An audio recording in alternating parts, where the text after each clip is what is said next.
మన తెలంగాణ రాష్ట్రంలో local body elections జరగబోతున్నాయి. ఈ లోకల్ బాడీ ఎలక్షన్స్లో మన తెలంగాణ రాష్ట్రంలో ఎవరైతే యువకులు ఉన్నారో మీరందరూ సర్పంచ్ కానీ, ఎంపీటీసీ కానీ, జెడ్పీటీసీ కానీ పోటీ చేయండి.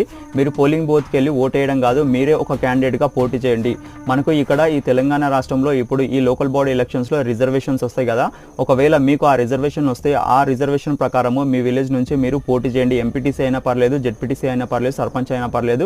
మీరు ఎవరికి భయపడకుండా నీ ఓటు నువ్వే వేసుకున్నా పర్లేదు, నీకు ఓట్లు ఎవడేయకున్నా పర్లేదు కానీ, నీ ఓటు నువ్వేసుకున్నా పర్లే, నీకు ఒక్కోటి వచ్చినా పర్లే కానీ ఈ సర్పంచ్ కానీ, జెడ్పీటీసీ కానీ ఈ ఎలక్షన్స్లో మీరు పోటీ చేయండి. పోటీ చేసి ప్రజల్లో ఉండండి, ప్రజలకు ప్రాతినిధ్యం వహించండి.